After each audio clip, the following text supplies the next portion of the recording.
Taemin Park stood in the center of the massive chamber, feeling very small. The walls stretched up so high he could barely see the ceiling. Around him sat the most powerful beings in the galaxy, and they were all staring at him with eyes that showed no kindness. The Galactic Council chamber was built to make visitors feel tiny. It worked. Taemin had been Earth's ambassador for 5 years, but today felt different. Today, the 3 most powerful alien races had called an emergency meeting. That never meant good news for humans. To his left sat the Vorthak representatives.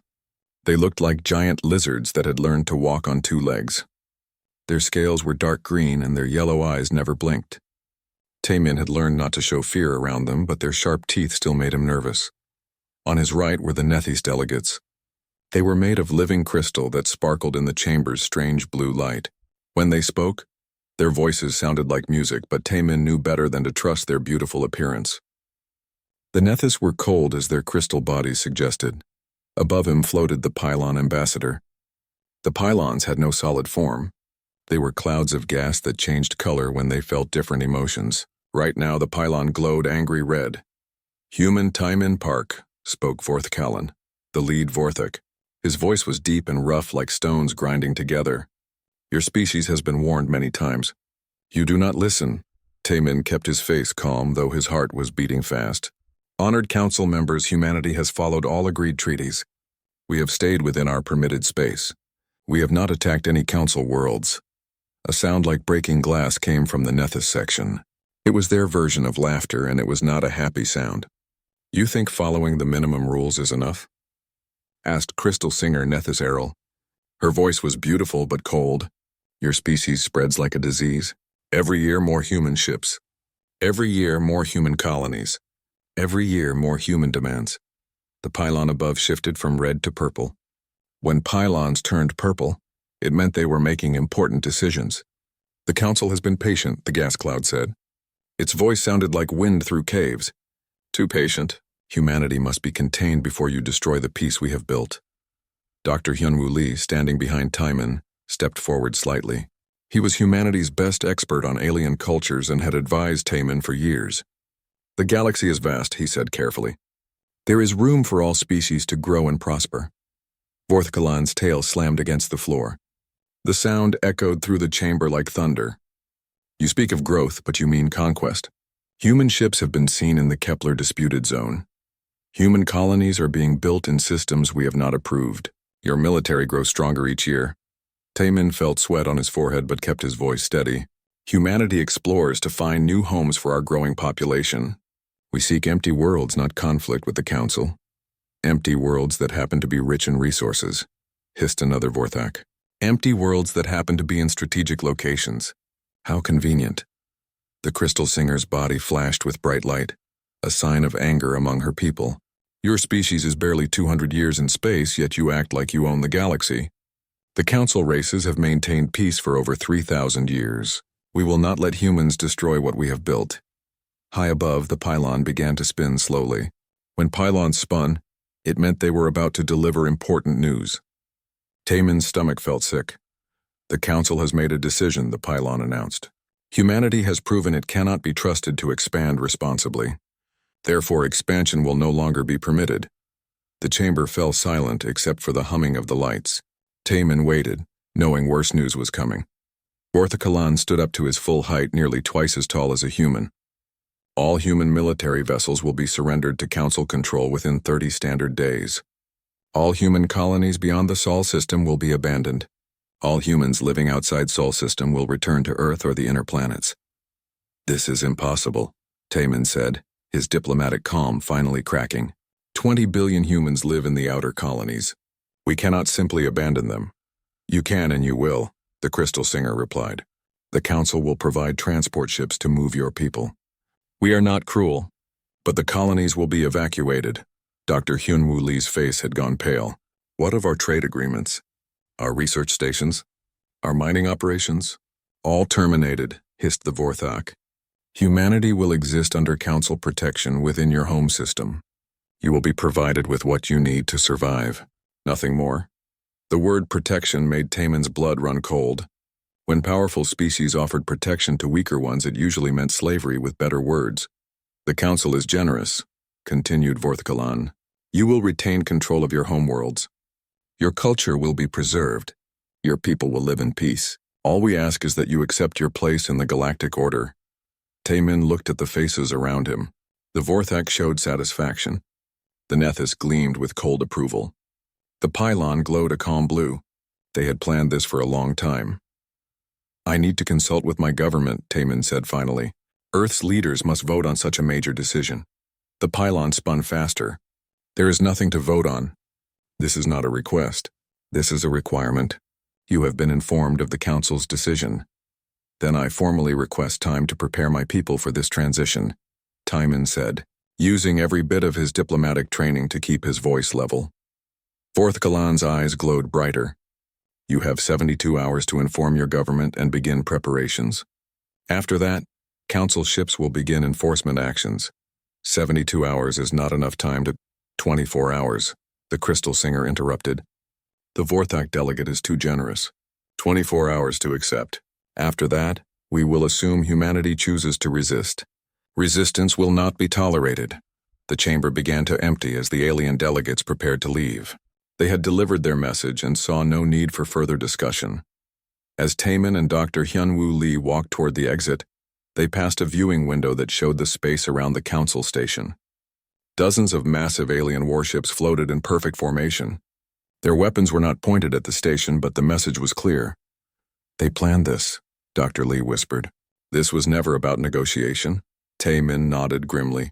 Send an emergency message to Earth, Priority Alpha, and get me a direct line to Captain Bo-Ra Kim. The one commanding the Deep Space Patrol? Yes. I think we're going to need friends who are far from home when this starts. As their shuttle prepared to leave for the trip back to human space, Taemin looked one last time at the council station. In 24 hours, everything would change. He just hoped humanity was ready for what was coming. Captain Bo-Ra Kim stared at the message display on her ship's bridge. The words seemed impossible, but they were real.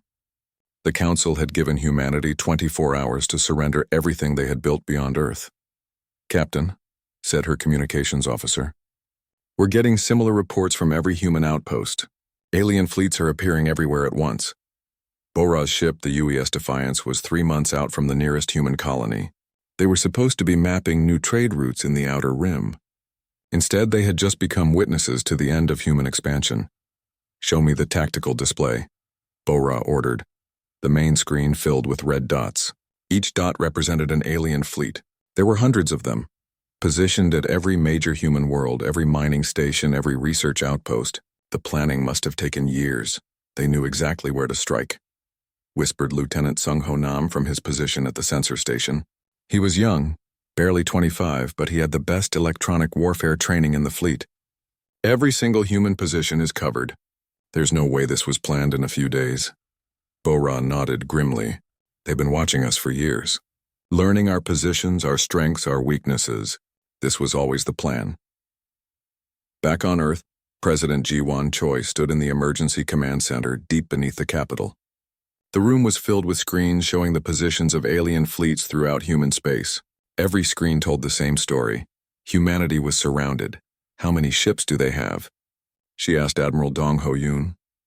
The admiral was an old man who had served in the Space Navy for 40 years. He had never seen anything like this. Conservative estimate? 10,000 warships. They outnumber our entire fleet 10 to 1. And they're all in position already? Yes, Madam President. Every human world beyond Mars has alien ships in orbit. They're not attacking yet, but the message is clear. Surrender or die. Dr. Hyunwoo Lee, who had just returned from the council meeting with Ambassador Taemin Park, stepped forward. There's something else. During the meeting, I noticed the alien delegates were not surprised by anything we said. They had prepared answers for every possible human response. This was rehearsed. President Choi sat down heavily in her chair. So we never had a choice. This was always going to happen. It appears so, the Admiral said. The question now is what we do about it. 3 months away, Captain Bo-Ra Kim was asking herself the same question. Her ship was too far from Earth to return in time to make any difference. But being far from home might be an advantage. Sung-Ho, she called to her communications officer. Can you intercept alien communications from here? The young man looked up from his console. Their quantum encryption is supposed to be unbreakable, Captain. But I've been working on some new ideas. What kind of ideas? Sung-Ho hesitated. Well, the aliens think human technology is primitive. They might not have protected their communications against attacks they don't think we can make. Bora smiled for the first time in hours. Show me what you can do. For the next 6 hours, Sung-Ho worked at his station while the rest of the crew waited. The alien fleets were not moving yet, but everyone knew the deadline was approaching. In 18 hours, the Council would expect an answer from humanity. Finally, Sung-Ho looked up with excitement in his eyes. Captain, I've broken into their communication network. What are they saying? That's the problem, Captain. What they're saying is not what they told Ambassador Park. Bora moved to stand behind Sung-Ho's chair. Explain. The aliens are not planning to let humans live peacefully in the Sol system, Sung-Ho said, his voice shaking slightly. I'm reading their real orders. After humanity surrenders, they plan to take DNA samples from millions of humans. They want to study how human brains work. Then they're going to reduce Earth's population to just a few million people. The bridge fell silent. Everyone had heard the words, but they were too horrible to believe. Are you sure? Bora asked. Sung-Ho nodded. I've checked the translation 3 times. They're calling it the Human Preservation Project. They want to keep some humans alive for study, but most of us are going to be eliminated. Bora felt cold anger growing in her chest. What else? They're already preparing facilities on their worlds to house human prisoners. The aliens plan to study human psychology, human genetics, human military tactics. They think we're the most dangerous species they've ever encountered. So they want to understand us completely before they destroy us. On Earth, similar information was reaching President Choi through other channels. Human intelligence agents on Council worlds had managed to steal partial documents. The picture they painted was terrifying. They see us as a virus, reported Intelligence Director Min-Soo Park. Something to be studied and then eliminated. The surrender offer is just to make the collection process easier. Admiral Yoon slammed his fist on the table. 18 hours until their deadline. What are our options? We could fight, suggested Defense Minister Hae-Jin Lee. Go down fighting instead of just surrendering to die slowly. Against 10-to-1 odds? The Admiral shook his head. It would be suicide. President Choi stood up and walked to the main display showing all the alien fleet positions. There might be another option. What do you mean? Asked Dr. Hyun-Woo Lee. The aliens think they understand us. They think they know how humans respond to threats, but maybe they don't understand us as well as they believe. She turned to face the room. Admiral, how many of our ships are currently outside the Sol system? About 30% of the fleet. Most are too far away to return before the deadline. Good, send them orders to go dark. No communications, no active sensors, nothing that would let the aliens track them. They are to observe only. Observe what? President Choi smiled, but it was not a happy smile. Everything. If the aliens want to study us, maybe it's time we studied them back. Captain Bo-Ra Kim received the new orders 6 hours later. She was to continue intercepting alien communications and begin mapping their fleet positions and capabilities. Other human ships throughout the galaxy received similar orders. They want us to become spies, said Sung-Ho after reading the message. More than spies, Bo-Ra replied. They want us to become invisible. The aliens think they have all humans accounted for. They're wrong. As the deadline approached, Ambassador Taemin Park prepared to return to the Council with Earth's answer. But he knew the real answer was not the words he would speak. The real answer was the hundreds of human ships that were now running silent throughout the galaxy, watching and learning. President Choi's final message to the scattered fleet was simple. The Council wants to know what makes humans dangerous. Let's show them they should have been more careful with that question. The trap was closing on humanity, but humans had always been good at turning traps into opportunities. The aliens were about to learn that lesson the hard way. Dr. Mi-Young Kang had been waiting for this day for 20 years.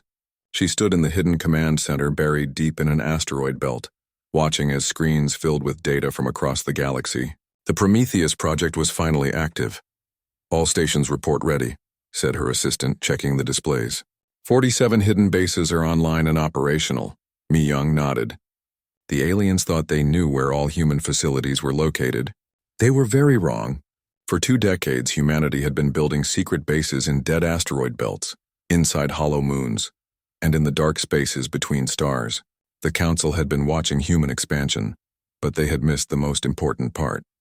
On Earth, President Ji-won Choi stood before the cameras to address the human species. In 2 hours, Ambassador Tae-min Park would deliver humanity's response to the Council ultimatum. But the real response was already beginning. "My fellow humans," the president began, "today we face the greatest challenge in our history. The Galactic Council demands our surrender. They believe humanity is too dangerous to exist freely in the galaxy." She paused, looking directly into the camera. "They may be right about us being dangerous, but they have made one critical mistake. They have given us a reason to prove just how dangerous we can be." Captain Bora Kim watched the president's speech from her hidden position in deep space. Her ship and dozens of others were now running completely silent, invisible to alien sensors. For the past week, they had been gathering intelligence on Council fleets throughout the galaxy. "Captain," said Sung Ho Nam from his communication station, "I'm picking up something strange. The alien fleets are receiving new orders." "What kind of orders?" Sung Ho's face was pale as he translated the intercepted messages. "They're not just planning to occupy human worlds, Captain. They're planning to strip mine them. Every human colony is going to be completely dismantled. They want to erase all evidence that humans ever existed outside the Sol system." Bora felt her anger growing stronger. "What about the humans living on those worlds?" "Processing facilities," Sung Ho whispered. "They're building processing facilities." The words hung in the air like poison. Everyone on the bridge understood what processing meant when aliens talked about unwanted populations. Back in the Asteroid Command Center, Dr. Mi-young Kang was receiving similar intelligence from other sources.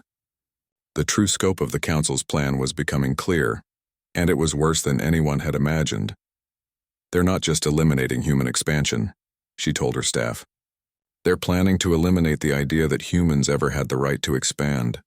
Every human colony, every human achievement beyond Earth, everything we've built in the past century is going to be destroyed." Her chief engineer, Haejin Lee, looked up from his workstation. "The Prometheus stations are ready. We can begin deployment whenever you give the order." Mi-young walked to the central display showing the positions of Council fleets throughout the galaxy. Red dots marked alien positions. Blue dots showed human colonies about to be destroyed.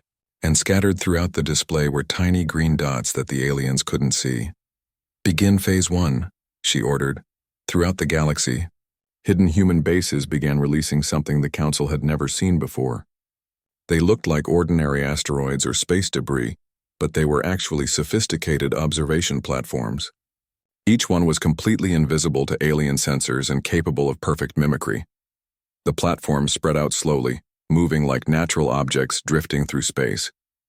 But their destination was very specific. Every Council world, every alien military base, every important alien facility in the galaxy. Captain Soo Jin-oh commanded one of the special ships that had been secretly built for this day. Her vessel looked like a damaged transport ship, the kind that might drift through space after being abandoned. But inside it carried the most advanced technology humanity had ever created. "We're approaching the Vorthak home system," reported her navigator. "Their patrol ships are scanning us." "Let them scan," Soo-jin replied calmly. "They'll see exactly what we want them to see." The Vorthak patrols detected a damaged human transport ship with failing life support. They saw desperate human refugees trying to escape the Council deadline. What they didn't see was the real ship hidden beneath layers of sophisticated deception. Soo-jin's ship passed through the Vorthak security network without being challenged. Once in the system, it released dozens of tiny observation drones that looked like space dust to alien sensors. Within hours, those drones would be orbiting every important Vorthak world, recording everything. Similar operations were happening throughout Council space. Human ships that appeared to be refugees, traders, or damaged vessels were penetrating alien security and depositing observation networks. The Council was so focused on controlling human territory that they forgot to watch their own. On Earth, the deadline was approaching. Ambassador Tae-min Park prepared for his final trip to the Council chambers. He carried Earth's official response to the ultimatum, but he also carried something else. The knowledge that humanity's real response was already in motion. "Are you ready?" asked Dr. Hyunwoo Lee as they boarded their shuttle. Tae-min smiled grimly. "I've been practicing looking defeated and desperate." "How do I look?" "Convincing," his advisor replied. "The Council will believe humanity is broken." "Good." While they're celebrating their victory, They won't notice what's really happening. Young Su-han was one of 50 humans participating in the most dangerous part of the operation. His ship had landed on a remote Nethys crystal world, claiming to be a diplomatic vessel seeking asylum. The crystalline aliens had allowed him to stay while they decided what to do with him. What they didn't know was that Young-Su was recording everything. Their technology, their military positions, their social structure, their weaknesses. He looked and acted like a desperate human refugee, but he was actually humanity's eyes and ears inside alien territory. The crystal beings are beautiful, he reported in a coded message to the hidden asteroid base, but they are also very proud. Pride makes people careless. Dr. Mi Young Kang read the reports coming in from across the galaxy. Every council race was making the same mistake. They believed their victory was certain, so they were not being careful. Alien military commanders were discussing secret plans in front of human refugees. Alien scientists were showing off their advanced technology to humans they planned to eliminate anyway. "They're telling us everything," she reported to President Choi during a secure communication. "Military positions, technological capabilities, political structures, resource locations. The council races are so confident that they're not protecting their secrets." President Choi nodded. "How long until we have complete intelligence on all council territories?" "At this rate, 6 months. Maybe less. The aliens are actually helping us by forcing human refugees into their space. Our people are spreading throughout their territory and they don't realize the refugees are gathering intelligence. And our hidden bases? Fully operational. We can observe every major alien world in real time. When we're ready to act, we'll know everything about them. And they'll know nothing about us." As Ambassador Taemin Park's shuttle approached the council chambers, he thought about the irony of the situation. The council had demanded humanity's surrender because they thought humans were too dangerous. In trying to eliminate that danger, they had given humanity access to their entire civilization. "They wanted to study us," Taemin said to Dr. Hyunwoo Lee. "Instead, we're going to study them." The final phase of humanity's preparation was beginning. Soon the hunters would discover they had become the hunted. 6 months had passed since the council's ultimatum, and War Prime Vorthkalan was beginning to feel uneasy. He stood in his command center on the Vorthak homeworld, studying reports from across the galaxy. Everything was going according to plan, but something felt wrong. "The human colonies have been evacuated," reported his aide. "All human military vessels have been surrendered. Earth's government continues to negotiate for better terms for their people." Vorthkalan's yellow eyes narrowed. "Then why do I feel like we're missing something important?" His aide, a younger Vorthak named Korvac, tilted his head in confusion. "What do you mean, War Prime? Humans are supposed to be cunning and dangerous, yet they surrendered with barely any resistance. Does that seem right to you?" Before Korvac could answer, an alarm began sounding throughout the command center. The displays filled with urgent messages from Vorthak patrol fleets throughout their territory. "What's happening?" Vorthkalan demanded. "Sir, our ships are reporting strange incidents. Nothing serious, but unusual." The War Prime studied the reports flowing in. Ships experiencing brief power failures, sensor systems showing phantom readings, communication networks developing minor glitches. Each incident was small and easily explained, but there were hundreds of them. "How long have these incidents been happening?" Korvac checked the records. "About 4 months, sir, since shortly after the human surrender." On the crystal world of Nethys Prime, crystal singer Nethys Errol was dealing with similar mysteries. Her beautiful crystalline form flickered with colors that showed her growing concern. "The humans in our refugee camps are well-behaved," reported her subordinate. "Too well-behaved. They ask no questions, make no complaints, cause no trouble. That is unusual for their species," the crystal singer mused. "Humans are supposed to be emotional and unpredictable. There's something else. Our surveillance systems keep malfunctioning. Brief outages, temporary blind spots, minor sensor errors. The technicians say it's normal system degradation, but the timing seems strange." The crystal singer's body flashed bright blue, a sign of deep thought among her people. "Show me the pattern of these malfunctions." When the data appeared on her display, she saw something that made her crystalline structure glow with alarm. The malfunctions were not random. They formed a pattern that covered every important facility on every Nethys world. High above the gas giant homeworld of the Pylons, the Council's third major race was discovering the same thing. Cloud Admiral Zephyr spun rapidly as he studied the reports from his subordinates. Something is watching us, he announced, his gaseous form shifting from blue to purple with worry. Our security networks are being studied, tested, mapped. By whom? Asked a junior pylon. We destroyed all human intelligence assets when we took control of their colonies. Did we? Zephyr spun faster. Or did we only destroy the ones we knew about? Captain Bora Kim smiled as she read the latest intelligence reports from across the galaxy. Her ship remained hidden in deep space, now serving as a coordination hub for humanity's invisible network. The aliens are finally starting to notice, reported Sung Ho Nam. But they're 6 months too late. Bo-Ra nodded. What's our current coverage? Complete. Every council world, every military base, every government facility, every resource depot. We have real-time observation of everything they do. And they still don't know we're watching? Sung Ho grinned. They suspect something, but they can't prove it. Our observation platforms are too small and too well hidden. To their sensors, we look like cosmic background radiation. Dr. Mi-Young Kang stood in her asteroid command center, watching displays that showed the entire council civilization in perfect detail. 20 years of preparation had paid off better than she had ever hoped. Status report. She called to her staff. All Prometheus stations. Operational, replied Hae-Jin Lee. We have constant surveillance on 847 alien worlds, 200 military installations, and 15,000 patrol fleets. Intelligence gathering. Beyond our wildest expectations. The aliens have been showing off their technology to human refugees for months.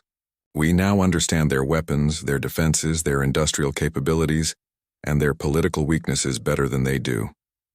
Mi-Young allowed herself a small smile. And the special projects? Phase 2 is ready for implementation. Dr. Woo Jin Park reports that the consciousness transfer technology is operational.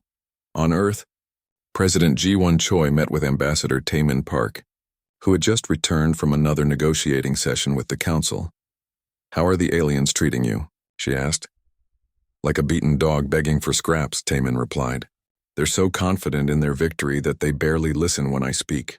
War Prime Vorth Callan actually laughed when I asked for better conditions for human refugees. Perfect.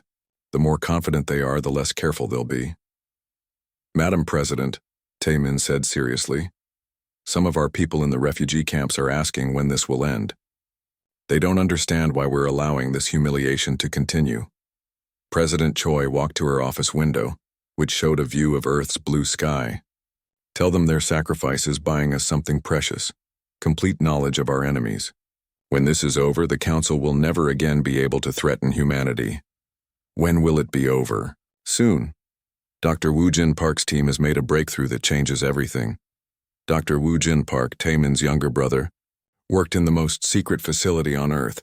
His laboratory was dedicated to understanding how consciousness worked and how it could be transferred between different types of brains. The process is ready, he reported to the president during a secure video call. We can now create perfect copies of human consciousness and install them in artificial bodies that are indistinguishable from alien forms. President Choi leaned forward. You mean we can create humans who look exactly like aliens? More than that. They will think like aliens, act like aliens, and feel like aliens. But their loyalty will remain completely human. They will be us, but living in alien bodies and minds. How many can you create? As many as we need. The process can be repeated indefinitely. We could potentially replace the entire leadership of all 3 council races if necessary. Young Soo-Han, still posing as a refugee on the Nethys crystal world, received new orders that made his heart race. After months of gathering intelligence, he was about to become part of something unprecedented in galactic history. The consciousness transfer will happen tomorrow, he wrote in his coded message to Earth. I'm ready to become the first human Nethys. This will be interesting. Captain Soo-Jin Oh, now in command of the entire observation corps, coordinated the final preparations for Phase 2. Her ships were positioned throughout Council space, ready to implement the most audacious plan in human history. All units report ready, she told Dr. Mi-Young Kang during their secure communication. We can begin replacement operations at your command. How many targets have we identified? Key political leaders, military commanders, and scientific directors on all council worlds. Once the replacements are complete, we will effectively control the council from within. The trap that had been 6 months in the making was ready to spring. The council races believed they had defeated humanity, but they were about to discover that humanity had simply changed the rules of the game. War Prime Vorthkalan, Crystal Singer Nethys Earl, and Cloud Admiral Zephyr continued to feel uneasy, but they could not identify the source of their concern. Their security systems showed nothing unusual. Their intelligence services reported no threats. They had no idea that they were already surrounded, observed, and about to be replaced by the very species they had tried to eliminate. The age of council dominance was ending. The age of human observation was about to begin. 1 year after the ultimatum, Ambassador Taman Park walked into the council chambers for what appeared to be another routine negotiation. But today was different. Today everything would change. He was not alone. Beside him walked 3 figures that made the council members freeze in shock. Perfect duplicates of War Prime Vorthkalan, Crystal Singer Nethys Earl, and Cloud Admiral Zephyr stood beside the human ambassador. "What is the meaning of this?" hissed the real Vorthkalan from his seat. "How dare you bring imposters into this sacred chamber?" Taman smiled calmly. "These are not imposters, honored War Prime. These are observers. Allow me to introduce Captain Sujin Oh, now commander of Humanity's Observation Corps." The figure that looked exactly like Crystal Singer Nethys Earl stepped forward, but when she spoke, her voice carried human confidence instead of alien coldness. The council wanted to know if humanity was too dangerous to coexist with other species. "We have spent the past year answering that question." The real Crystal Singer's body flashed with angry colors. "You think shape-shifting tricks will intimidate us? We have seen such deceptions before." "These are not shapeshifters," said the figure that looked like Cloud Admiral Zephyr. His gaseous form spun with perfect mimicry of pylon movement. "We are humans who have chosen to wear alien forms. We think like you, we feel like you, but we remember who we really serve." President Jiwan Choi's voice filled the chamber through the communication system. The council members looked around in confusion as her words echoed from hidden speakers. "Honored council members, for the past year you have celebrated your victory over humanity. You believed you had contained the human threat. You were wrong." The main display screen activated, showing a map of the galaxy. Thousands of green dots appeared, scattered throughout council territory. Each dot represented a human observation post. "Every world in your territories is being watched," the president continued. "Every military base, every government facility, every secret research station. We see everything you do." War Prime Vorthkalan stood up angrily. "Impossible. Our security networks would have detected any human infiltration." The human wearing Vorthkalan's appearance laughed, and the sound was exactly like a real Vorthak laugh. "Your security networks did detect us. You've been reading reports about sensor malfunctions and system glitches for months. Those weren't malfunctions. Those were us." Crystal Singer Nethys Earl's crystalline body dimmed with fear. "The refugees. The human refugees in our camps were all intelligence agents," confirmed the human in Nethys form. "Every single human you allowed into your territory was gathering information. You made it easy by treating them like harmless animals." The real Cloud Admiral Zephyr spun frantically. "How many of you are there?" Captain Sujin Oh, still wearing her human appearance, stepped forward. "On your worlds? Thousands. In your governments? Hundreds. In your military commands? Dozens. We are everywhere you are, but you cannot see us." The display screen changed, showing detailed schematics of alien technology, complete maps of military installations, and recorded conversations between council leaders discussing their most secret plans. "We know everything about you now," President Choi's voice continued. "Your weapons, your defenses, your resources, your weaknesses. We understand your cultures better than you do. We have studied you for a year while you believed you were studying us, Dr. Wu Jin." Park's voice joined the broadcast from Earth. "The consciousness transfer technology allows us to create perfect duplicates of any alien form. We can become you, think like you, act like you, but we remain human where it matters most." On the Vorthak homeworld, young Suhan walked through the capital city in his new crystalline body. To every Nethys who saw him, he appeared to be one of their own kind. But his mind remained completely human, and his loyalty belonged entirely to Earth. Observer Station 1047 reporting. He transmitted back to the human command center. "All Nethys government officials are accounted for. No signs of resistance to human oversight." Similar reports were coming in from across the galaxy. On every council world, Human observers were walking among the alien populations, invisible and undetectable. War Prime Vorthkalan looked at the evidence displayed on the screens and felt something he had never experienced before. Complete defeat. "What do you want from us?" Taman Park, still appearing as an ordinary human diplomat, smiled. "The same thing you wanted from us, surrender. You want us to abandon our worlds? Not at all. We want you to continue living on your worlds, governing your people, maintaining your cultures, but under human supervision." The Crystal Singer's form flashed with desperate colors. "You want to rule us?" "We want to watch you," corrected the human in Netha's form. "You taught us that coexistence was impossible. You were right, but you made one mistake. You assumed that meant we had to be the ones eliminated." President Choi's final message filled the chamber. "The Galactic Council is dissolved as of today. In its place, we establish the Human Observation Authority. Every alien world will have human observers. Every alien government will have human advisors. Every alien military will have human oversight. And if we refuse?" asked Cloud Admiral Zephyr. Captain Sujin-O answered from her position beside Tai-Min. "Then you will face the same choice you gave us. Accept human protection or be eliminated as a threat to galactic peace." The screens showed the true scope of humanity's victory. Human observers were already in position throughout the galaxy. Alien governments were already being monitored by humans who looked, sounded, and acted exactly like their own species. Dr. Mi-Young Kang's voice joined the broadcast from her asteroid command center. "The Prometheus project is now complete. Humanity has become the galaxy's permanent observation network. We see everything, we know everything, and we control everything. How?" whispered War Prime Vorthkalan. "How did a primitive species accomplish this?" Taman Park stepped closer to the defeated council members. "You called us dangerous because we were unpredictable. You were right to be afraid, but wrong about the solution. You tried to cage us. Instead, you taught us to cage you." Young-Soo Han, still walking through the Nethys capital in his crystalline body, filed his final report of the day. "The local population shows no awareness of human presence. Integration is complete. Recommend transition to permanent observation status." The transformation was total. Humanity had gone from being the observed to being the observers. The council races would continue their lives, but they would never again make a decision without human knowledge and approval. "The age of the Galactic Council is over," announced President Choi. "The age of human guardianship has begun." You wanted to know if humans were too dangerous to coexist with other species. Now you have your answer. War Prime Vorthkalan, Crystal Singer Nethasaral, and Cloud Admiral Zephyr looked at each other with defeat in their eyes.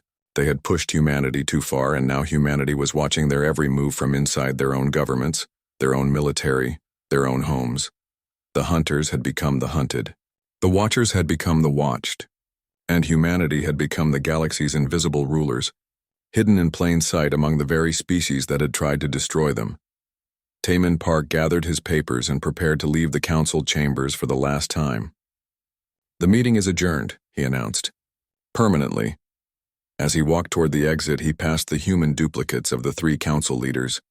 They would return to their respective homeworlds and take their places in alien society, indistinguishable from the real leaders they had replaced.